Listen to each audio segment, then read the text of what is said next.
Hello there guys, welcome back to Younes Talks Football, welcome back to a brand new video. I hope all of you are doing well. First and foremost, before we get into today's nitty gritty, we are going to ask you guys, if you are new, hit that subscribe button and hit that notification bell to be notified once I've uploaded, and smash the like button for me as it does help me out a lot. Thank you all so much. Yesterday's video was a very entertaining one. You guys have a lot of split opinion, I have to say. Declan Rice, Ampadu, Gilmore, Jude Bellingham. Some of you were asking, Jude Bellingham, he's not even a DM. Well, he's a centre mid, but he can play as a DM and apparently is in consideration for DM in relation to the Chelsea link. However, I hear you, he's not an in and out defensive midfielder, but he can play there and he has played there in the past, which is why he's being considered. But I hear you completely, you guys are split. Some of you saying, yeah, Declan Rice, some of you saying, no, Ampadu, and a few of you are saying, just give Billy Gilmore the chance. So, split opinion, but that's why we do what we do. You know, we want to hear everyone's views and we want to hear what all of you are saying. So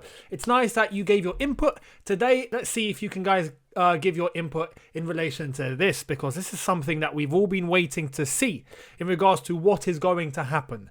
Let's dive into the headline, and it's about our goalkeeper, not Mendy, the other one. Chelsea goalkeeper Kepa Arrizabalaga facing pay cut to save his career. Oh, honestly, every time I try to say that name properly, it brutalizes me. It brutalizes me. I'm not Spanish, so apologies to all the Spanish speakers out there. You've probably been insulted by the way I've tried to pronounce that name. But yeah, you get it. Anyway, let's just call him Kepa. So basically, Kepa is in line for a possible move away. Let's go into the details. He needs a pay cut to make it happen, though. Is he going to be happy? Well, let's check out. Chelsea goalkeeper Kepa, we'll just call him Kepa, is facing the prospect of having to take a pay cut to reignite his career. The Spain international is desperate to be part of next summer's European Championships, but runs the risk of missing out after being ousted as Chelsea's number one by Edouard Mendy. That's very accurate. He has been ousted as Chelsea's number one. He is now Chelsea's number two. Two is probably safe bet. I don't want to say Willy Caballero is ahead of him in the pecking order, but yes, he is definitely number two. Let's go into the details of what this loan could involve and how is this going to happen. Let's see. Frank Lampard has made it clear that summer signing Mendy is now his first choice, leaving Kepa a £71 million backup. It means a January move is likely to be his best chance of challenging David de Gea in the Spain squad. That could have to be a loan deal in light of the depressed transfer market post-coronavirus, as well as cut in his wages, which are reputed to be in the region of £150,000 a week. Spain coach Luis Enrique has already challenged the 26-year-old to respond to the arrival of Mendy, saying Kepa is not in a nice situation, but it's not the end of the world. It's the ideal moment for him to rise again, for us to see what Kepa is made of. What he is going through at Chelsea now is something that happens to all players throughout their careers. You could, not all. No, let's be honest. No, not all. If you are good enough, you will, keep that number one spot. No one ever challenged Petr Cech. Let's be real. He came in and boom, stayed there for about 10 years. So it doesn't happen to everybody. But in relation to fighting for your place, absolutely. The only thing is that Kepa's losing his battle rather than winning it. And Mendy has come in and taken over the show. So this would be very good for Kepa. Am I in favour for him to go out on loan? Absolutely. And what I think is going to happen is, come January, I do think we will send him out on loan. I think we'll find somewhere, more than likely possibly Spain. Yeah, I do think he'll return to Spain on a loan move. It doesn't necessarily have to be around Madrid or Barcelona or something like that. I'll be shocked if they came in for him, I'm not going to lie. But a team maybe along the lines of Sevilla, perhaps. I don't know. Somewhere there. A mid-level Spanish team are probably more likely to come in for him. We'll wait and see, though. Who knows? There might be a bid from Germany. There might be a bid from Italy. There might be, a bid from France. We don't know. We'll see what happens. But a loan move is what I think is going to happen. I think he favours it, even if it means taking a pay cut. It favours his career, because him doing nothing on the bench is not going to help him at all. If he does want to be involved for the European Championships next year, he's going to have to play football. He won't be doing that at Chelsea. Let's be honest. Edouard Mendy right now is absolutely killing it. Killing it beyond belief. Clean sheet after clean sheet after clean sheet after clean sheet. Maybe concede a goal. clean sheet, clean sheet. Mendy's playing fantastic. Every time he's there, we feel more secure at the back. And this definitely doesn't bode well for Kepa. My prediction is he will go out on loan and then later on will more than likely be sold. I do think Kepa, being £71 million, having a massive contract, as if he goes out on loan, I do think that in order to save his career, with Mendy being the number one goalkeeper at Chelsea, he's going to have to move permanently. And that's just, that's just how I see it. I don't see him coming back to Chelsea after a loan move and going, yeah, I can push myself back into the team. No, because Mendy, there's no going back with Mendy. I think with Mendy, that's it. We have found our goalkeeper. And as long as he keeps this up, no one's touching him. He is our new number one keeper. And nothing that Kepa does now, I don't think is going to change that. So I do think he'll go. I do think down the line we will see Kepa leaving the club. For how much? We'll see how much, because he's got a big contract at Chelsea. Chelsea will have to negotiate and try and find something, a bit middle ground. It definitely won't be 70 million. But if we try and get maybe 50 back for him, something along those lines, 40 at the minimum, why not? And we'll get a loss. We will definitely have to, deal with a loss. But money's money. It's something. We've got Mendy. We've got a goalkeeper. We got him for fairly cheap. So, it just suits everyone. Everyone's a winner with Kepa leaving the club at some point. But if he wants to fight for his place, let's send him out on loan. Let him play his football and let's see what he produces. And then we can make a decision from there. So Kepa, more than likely going on a loan deal, which is, yes, what we kind of all want. Good luck to Kepa if it happens in January. I kind of hope it does. Let me know what you think in the comments regarding that story, regarding Kepa going on loan. Would you favour it, or do you think he should stay and compete with Edouard Mendy as our number 2?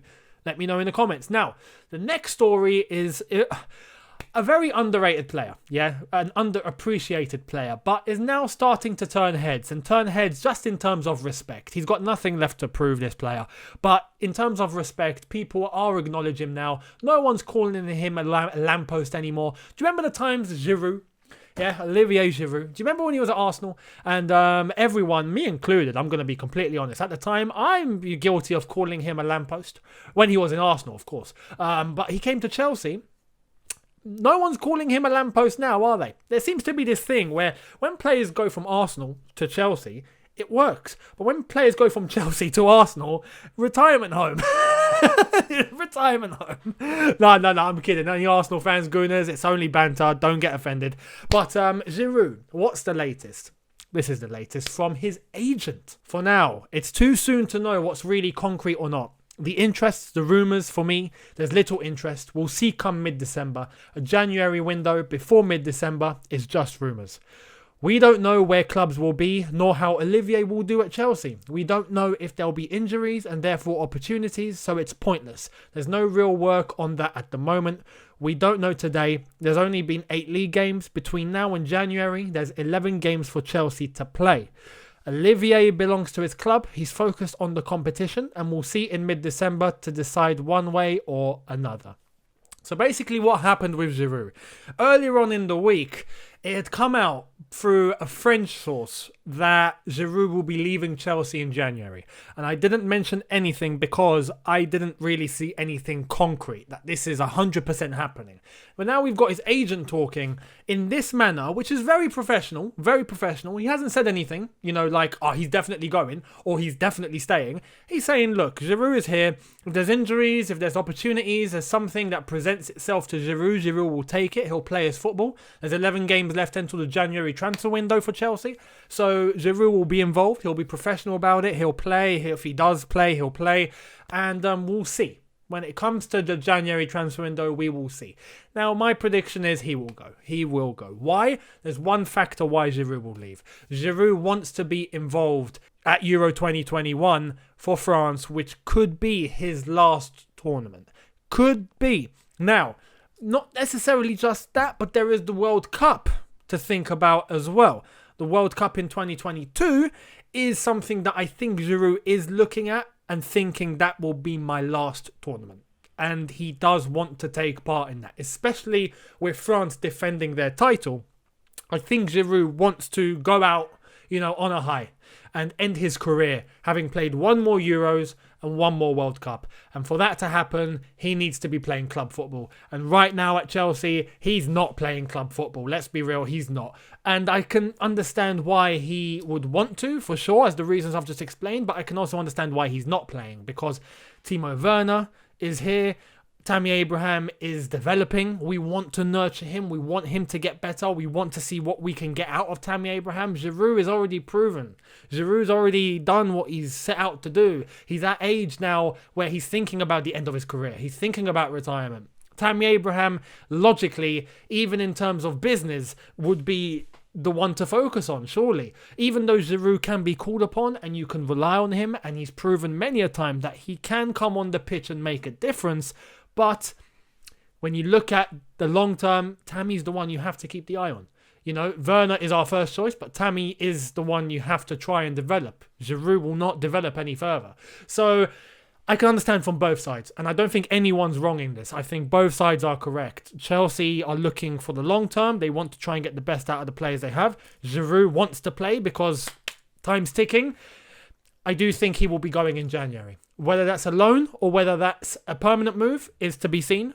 More than likely to be a permanent. However, even if it was a loan, just so then he gets to play his football, whilst Chelsea still have him, maybe later on we will end up selling. But I do think he will leave on a permanent this January. So make the most out of the time that we have left with Olivier, because I don't think it's going to be much longer. I do think January will come along and we'll have to say goodbye to Olivier. And he's leaving. Or if he does leave, he leaves having done some really good things for us. Nothing bad to say about the man whatsoever. Unlike how he left Arsenal. How he left Arsenal, you had half of the Arsenal fans giving him respect and telling him thank you, and the other fans saying, you're a lamppost, get out of my club, you're going to Chelsea, you traitor.